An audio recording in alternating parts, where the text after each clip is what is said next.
Hello, everyone. My name is Gabriel Constantin. I'm the general manager of Liquide in Morocco. First of all, I would like to express our condolences to the victims of the terrible earthquake and to congratulate the organizers of this great event that was done in difficult times. And it shows the solidarity and the resilience of the Moroccan people. We gather here today with distinguished scientists and researchers to talk about hydrogen storage options. Hydrogen, it's a molecule of the extremes. On one side, it's the molecule with the highest energy to mass ratio. So in 1 kilogram of hydrogen, you have more energy, 4 times more energy than in coal, 2.8 times more energy than in diesel, 2.4 times more energy than in natural gas. So a lot of energy in 1 kilogram of hydrogen. But to gather 1 kilogram of hydrogen, you need a lot of volume because the density of hydrogen is very small. You need 11 cubic meters of hydrogen, which is big, 11 cubic meters, in order to gather 1 kilogram of hydrogen. And with that 11 cubic meters, you can drive 100 kilometers with an electric vehicle. So it's obvious that you cannot put 11 cubic meters in a car. So you have to store it in much lower volumes. And the industry have imagined 3 ways in doing it: compressing in gaseous form, liquefying it, and storing it in solid state in other materials. So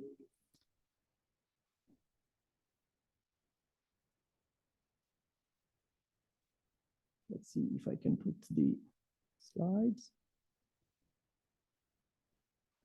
So I'm happy to introduce David PARRA Mendoza. He's the head of hydrogen and Power-to-X research department at the Iberian Energy Storage Research Center in Spain. David has a PhD from University of Nottingham. He has spent time in Massachusetts Institute of Technology and then many years in Geneva as a senior researcher and teaching fellow. And then now he's the head of the hydrogen and Power-to-X. David, I give you the floor. You go there. Yeah. Good morning, everyone. Thank you to the organizers for inviting me, and thank you to the moderator for introducing me. I'm very pleased to be here, and I also wish all the best to the people from Morocco regarding the earthquake. And I'm very pleased that this event is happening. I'm gonna take move the slides.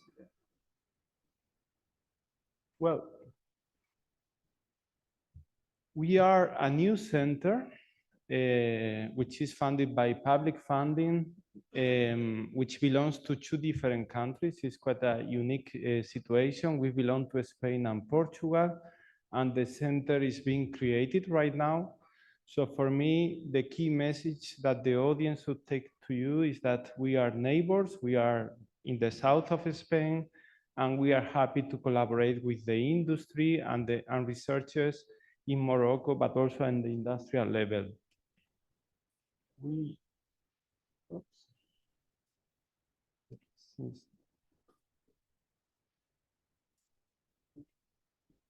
There was a problem with them. So at the moment, we are 40 researchers and engineers, and we are expected to be 125 next year, already next year. And as you can see in the slide, we are already part of some of the most important European associations like Hydrogen Europe Research or the Joint Iran Program in Energy Storage. In terms of research areas, in our center, we work in battery storage, hydrogen and power to X, which is the area which I am leading, and I'm managing a team of 40 researchers and engineers, and also on thermal storage. As such, there is some nice collaborations because, for example, in hydrogen systems, quite a lot of heat is generated, and we can collaborate with our colleagues. Also, it's very important for you to know, and I would like to highlight that in addition to fundamental science, there is a lot of lab work in the center. We have important activities in prototyping. For example, to create a new hydrogen storage system of 100 grams. In pilot plants, one of the plants we are building is to demonstrate the production of ammonia and methanol with CO2 capture from there, hydrogen generation from high and low temperature electrolysis. And there is a lot of modeling in terms of life cycle assessment, regulation, which is key to do a project which is socially accepted by the local community and makes sense from an economic point of view. Apologies, but the pointer is not reacting at the first time. As I mentioned before, in our center, we do fundamental science. For example, creating new catalysts for organic carriers in terms of hydrogen transport. And this schematic representation shows that we don't stay at that level in the lab benches, but then with our prototyping team, we try to create prototypes. For example, 1 kilowatt stack electrolyzer. And then with industrial collaboration, we can move to the pilot plant level. Typically, the European Commission uses the technology readiness levels, and you can see how our research is located in those different steps. In gray, you can see how simulation helps each scaling up strategy. And finally, with the help of industrial collaborations, we have a team who model markets. We have a team of researchers who work on regulation, and we can navigate the law either in Iberia or Morocco to try to move from research to market.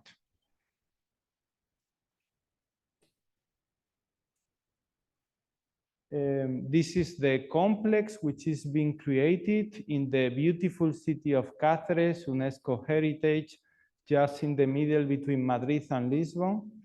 It has 3 buildings, one for research, another for pilot plants, and another for companies to be hosted over there next to us, or even startups.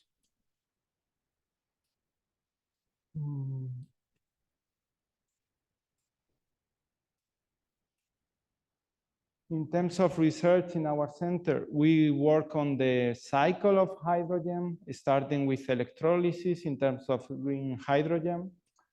Of course, we work with storage and transport, which is the topic of this session. And finally, we have an important focus on power to X. This means to produce synthetic fuels, which are very important for industry, but also they can play the role as energy vector. And I'm talking about ammonia, methanol, sustainable aviation fuels. This is another more detailed representation of the research we do. Over there, you can see that in terms of hydrogen generation, we work at high temperature and low temperature electrolysis. For example, for methanol synthesis, where we work with the thermal route, which is close to Fischer-Tropsch, but also the electrochemical route, which is more compact, and it does the full process in an electrolyzer using electrochemistry. In terms of hydrogen storage, which is the topic of this session, we acknowledge the fact that compressed gas and liquefied systems are the state of the art. In the case of liquefied, because of higher energy density, despite the energy losses.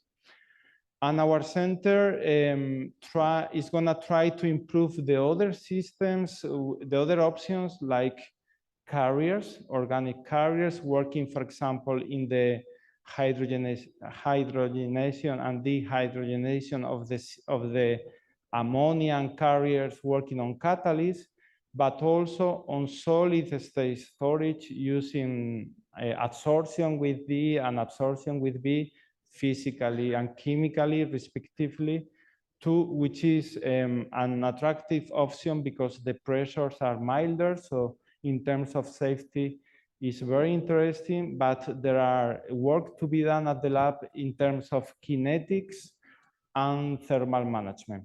So in short, for the audience, our key focus is in ammonia, organic carriers for hydrogen transport, in solid storage, but at the prototyping and pilot plant level, we also work with pressurized hydrogen and with liquefied, which is mainly a thermal challenge, no? Because the temperature is so low that at the end it's working mainly in insulation to reduce the boiling off. This is just a final slide from me to say that our pilot plants, which are big in scale, the biggest being 2 megawatts, so it's a reasonable size. We want them to be the last step for scaling. So industry is very welcome to visit us, and we can test a new electrolyzer, a new stack, a new catalyst. We have reactors for ammonia and methanol, which have 100-liter volume, so they are quite big as a last step before industrial development. Yeah, I think this is me. Thank you for listening. Yeah, I look forward to maybe meeting you during the coffee to discuss any potential collaboration. Thank you very much. Thank you, David. Thanks a lot. And indeed, one of the new avenues of storing hydrogen, it is under the solid form. It's something that started a while ago, but there's still enormous progress that can be made in research in order to improve this way of storing the hydrogen. I would like now to pass the floor to our second distinguished scientist, Andreas Möhrer. He's German. He's the scientific researcher and doctoral student in the German Aerospace Center, Institute of Networked Energy System, in the context of energy system analysis, energy scenarios, and technology assessment. Andreas, the floor is yours. You have there, or David, you have.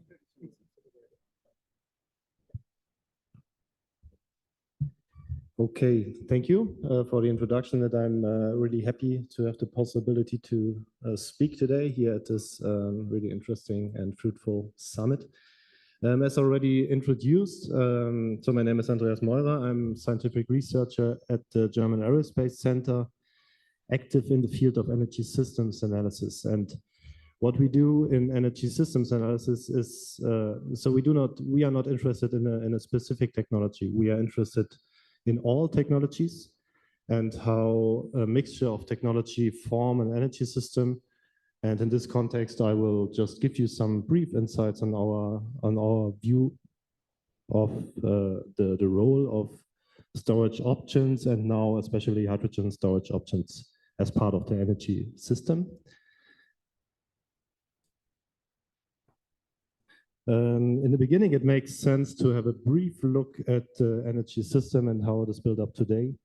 And what we see there is that most of the primary energy carriers which are used today are easily storable. By default, they are fossil-based, they are stored underground. Storing this type of energy is not really a complex technological issue. When we go a step further and have a look on what is happening with this energy. So we are producing, for example, electricity. Around 20% of the secondary energy or final energy is consumed as electricity, and electricity, there we already face some issues currently concerning storage. So electricity is usually produced on demand. Of course, there are batteries to store electricity, but storing electricity in huge quantities is already not that easy, and not that easy to integrate into an energy system. So in electricity grids with a high share of renewables today, we already have some challenges, or we see some challenges of integration of this renewable energy production into the grid, because there's a lack of storage options. So this is how relevant storages are for the energy system. And now when transforming into a new type of energy system where hydrogen might play or will definitely play a role, or might also play a significant role, we face exactly those challenges also for the hydrogen or storage of hydrogen. So as briefly indicated in this slide, so the application of hydrogen is foreseen to be in all demand sectors, so in transport sector, in the industry, in the building sector, service sector, also in the supply sector. So there are a lot of different possible applications for hydrogen, and as broad as possible applications are, as broad is the need for adequate storage, or the requirements on different types of storage. From a systemic perspective, it is important to see how storages behave and how they can be integrated into the energy system. And there we have some examples, let's say, of relevant indicators. And one of the major indicators might be scale and mobility. So how much energy can you store in a specific hydrogen storage? Is it mobile or is it stationary? And there we see already different characteristics of different storages. We have large-scale storages, for example, salt caverns, with huge possible capacities, but they are stationary. On the other hand, hydrogen storages, for example, which are integrated in the transport sector and hydrogen vehicles, they have to be small, they have to be lightweighted, and they have to be, of course, mobile. So this is already indicating first possible application of different storage options. Another relevant indicator is the storage duration. For example, liquid hydrogen storages face some disadvantages, the so-called boil-off. So liquid hydrogen storage over a long period of time leads to relevant or significant losses of energy in the end. And it's also a matter of application if you want to have a short-term storage or long-term storage, and also if you need a rapid charging or discharging speed. I guess the most extreme example might be a rocket, where you want to convert or want to have a really huge amount of energy in really short amounts of time. So it's stored as liquid hydrogen, and the energy content is released in really short time periods. And of course, that discharging speed is not relevant for supply of a car or seasonal storages. The energetic efficiency as another indicator. Usually you have the problem that with increasing conversion steps, you always face energy losses. On the other hand, they are counterweighted by possible improvements in transportability. For example, converting gaseous hydrogen into a liquid form, for example, liquid fuels, makes it easier to transport. But on the other hand, you face efficiency losses, which result in increased costs. And last but not least, and maybe even the most relevant indicator, is the application. So what is your final product intended to be used for? Do you want to use it as hydrogen, for example, in industry? Are you interested in derivatives of hydrogen, as for example, ammonia or liquid fuels for the transport sector? And all that in the end leads to certain advantages or disadvantages of the specific storage options, which each have to be evaluated in the context of the entire energy system. Where do you have which possible offtake? Where do you want to transform in the future as a nation, for example? Do you want to create new offset markets for specific products?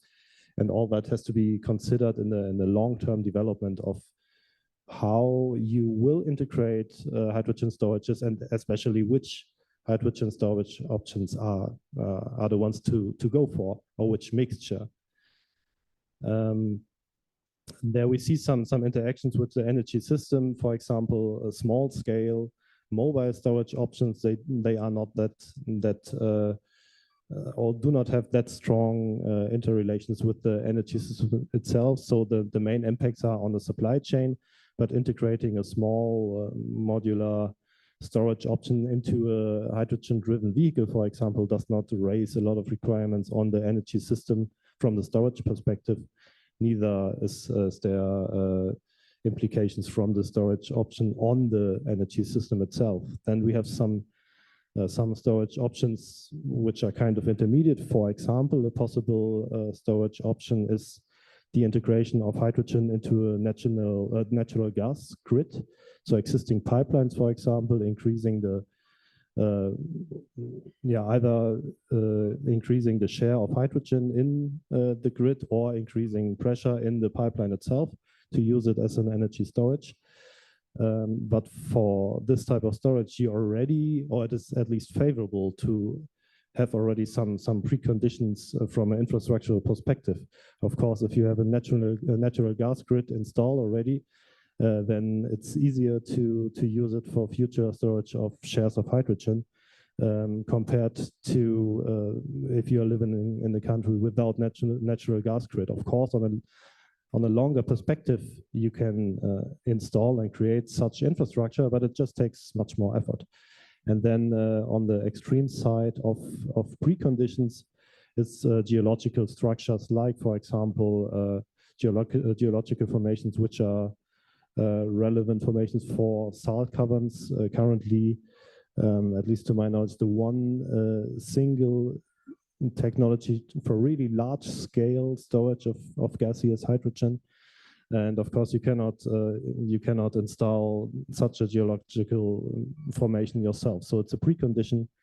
You either have or you do not have it, depending on the region where we are situated. Coming to the last slide, what to conclude. So there will not be the best hydrogen storage technology. There will be a mixture of hydrogen storage options, and the mixture of technology will be highly diverse. It will be depending on regional aspects, on political aspects. Which product do you want to produce, to export, to consume yourself? Of course, precondition is always technical viability or economical viability and a proven technology. So you need relying technologies which come with specific costs, which are, of course, shall not be too extensive or expensive. And as already indicated, the demand for product is the main driver. Without demand, you do not have a reason to produce. And the demand, in the end, the type of product which is demand highly defines the possible pathways of the supply chain or possible storage options. Integration, as also already highlighted, of small scale solutions is not the biggest problem. Let's say you always need adjustments on the energy system, on the supply chain, but integration of small scale options is quite flexible. On the other hand, large scale storage options usually require certain boundary conditions, which you either can affect, or sometimes taking the example of caverns, for example, which you just cannot affect yourself. And yeah, to put it all in a nutshell, for a long-term planning of which way to go, which combination of hydrogen storages will be perfectly suited for certain region, a nation, or a bundle of interconnected countries, for example, you need a holistic view on the entire energy system. You need to know where do you want to go politically, technically, and you need to plan it on a long hand, because it might lead to relevant long-term decisions. For example, introduction of synthetic quantities of liquid fuels. You need refineries. If you have no refineries currently, but you want to go in that direction, that's of course not done in a couple of years. That's a longer investment, long strategic decisions which have to be planned, but taking the entire picture into account. Yeah, that's it. Thank you so much, Andreas. And indeed, I could not agree more that there is no one size fits all and one technology fits all needs solution for hydrogen storage. I would like to continue with our distinguished Dr. Amin Alaoui Belriti. He's Moroccan. He's a research professor at the National School of Applied Sciences of El Jadida in Morocco. He completed his PhD and master degree in material sciences and energy from Chouaib Doukhali University in Morocco. Dr. Amin is a permanent member of the Engineering Sciences for Energy Laboratory, as well as visiting researcher at the Nicolas Copernic University in Toruń, Poland. His research encompasses solid-state hydrogen storage, energy harvesting using smart material and self-powered systems, as well as renewable energies and energy storage. Dr. Amin, your floor is yours.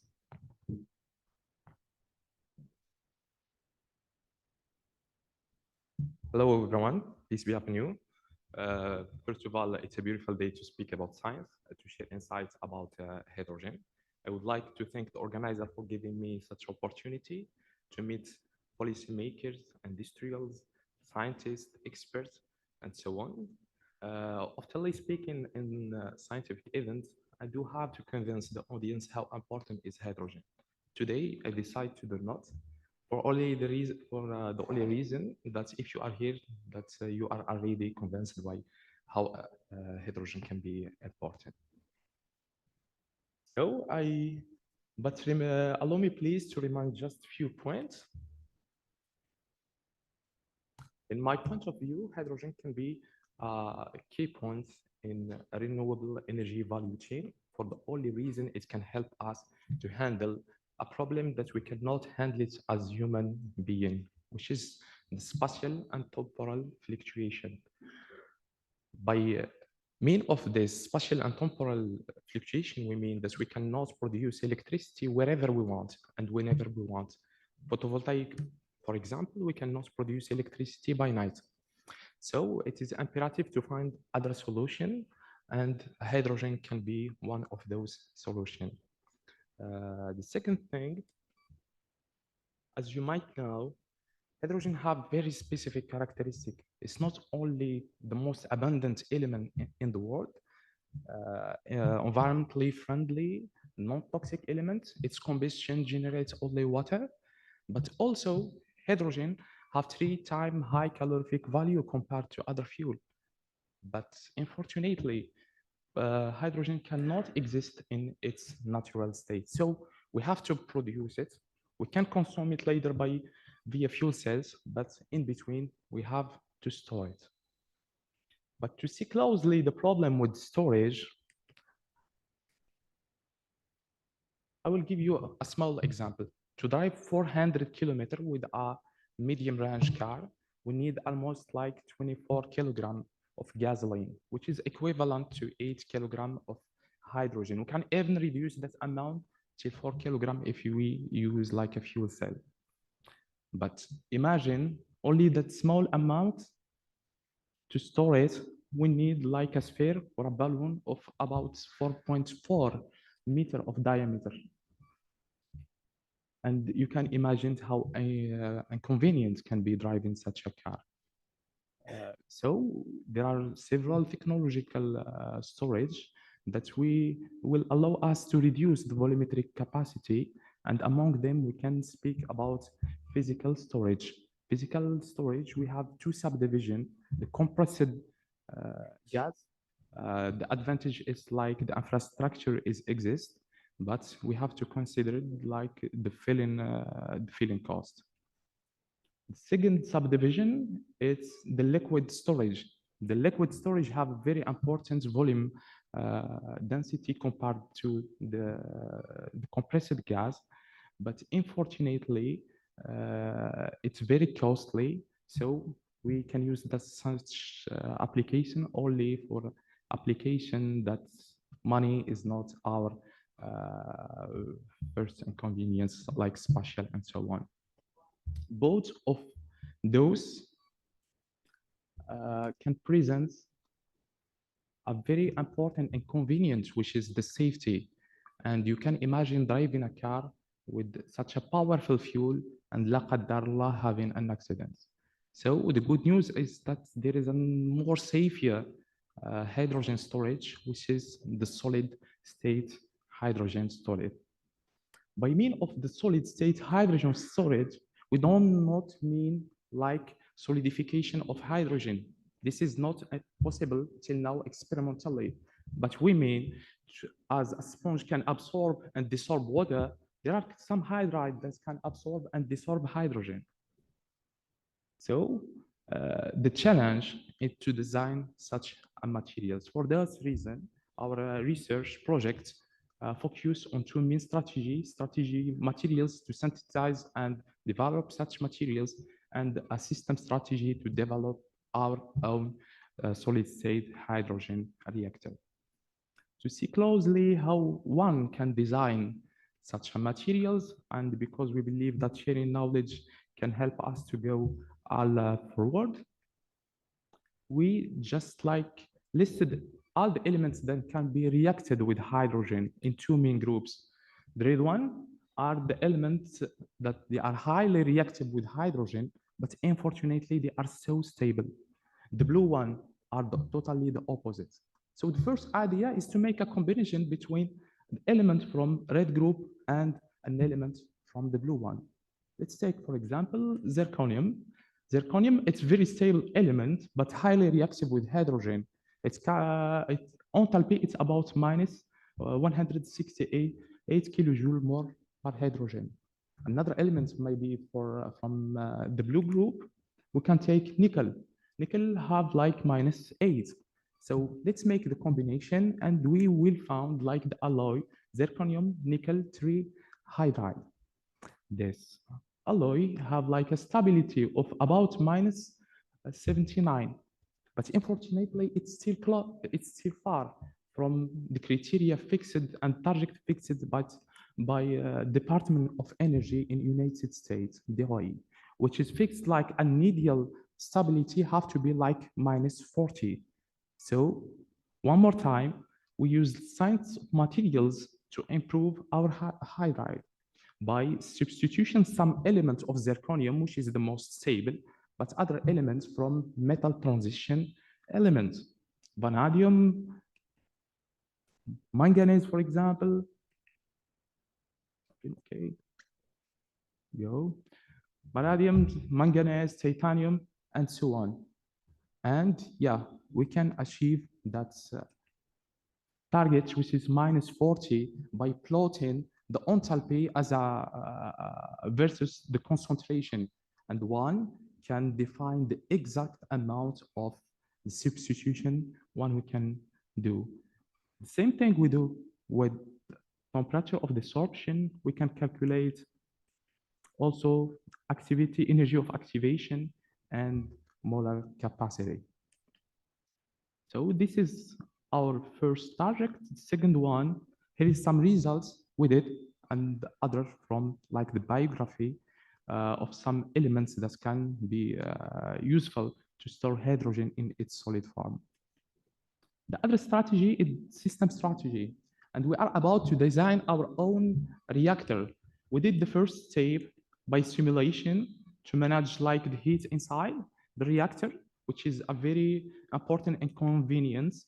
And one of the reasons why we are here, that we are looking forward to have collaboration to push things and industrialization of such a process. By this slide, I come to the end of my presentation. And one more time, I would say thank you for attending. And here is some like reference if you want a more detail of calculation. Thank you. you. Thanks a lot. Thanks a lot. I mean, and indeed, we see that our fellow researchers are preparing the technologies of tomorrow, which seem to be in the solid state, from what I hear today. I would like to wrap up this session with a bit of examples from Air Liquide life. State of the art is not scientific research, is what we are able to do at our best of our capabilities.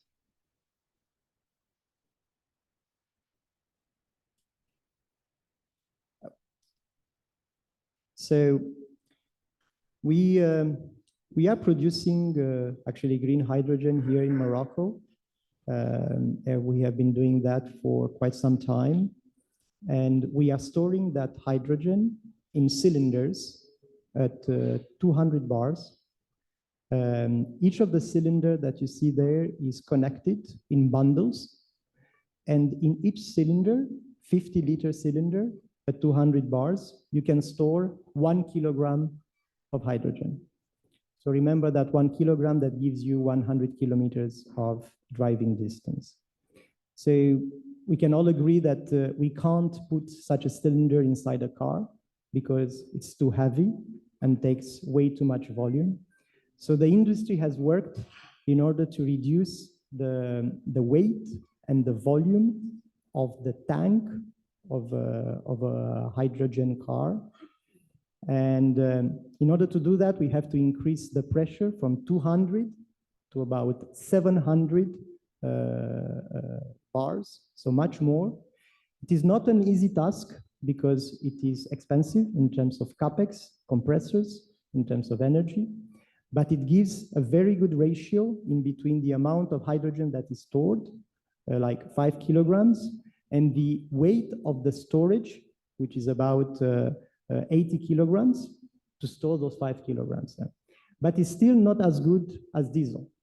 We can store 30 kilograms of diesel in a 45 kilograms tank, where hydrogen is 5 kilograms of hydrogen in an 80 kilograms tank. With both tanks, we can drive the same distance.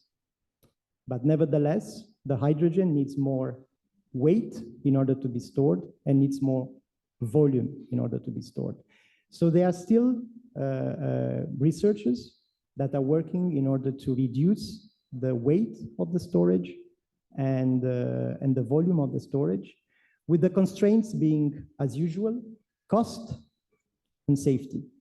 We can't go too down in terms of thickness or technology because we would have safety issues. We can store still under gaseous form in semi-trailers, like the one on the left. We can store about 500 kilograms of hydrogen in a semi-trailer like that at 200 or 300 bars. And it's something that has been done for the past 30 years.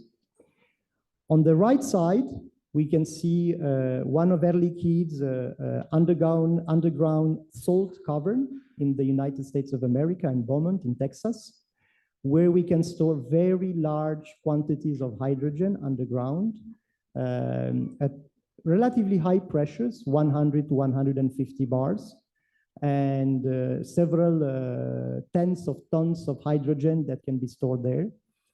And the application for that is seasonality of the production and seasonality of the consumption.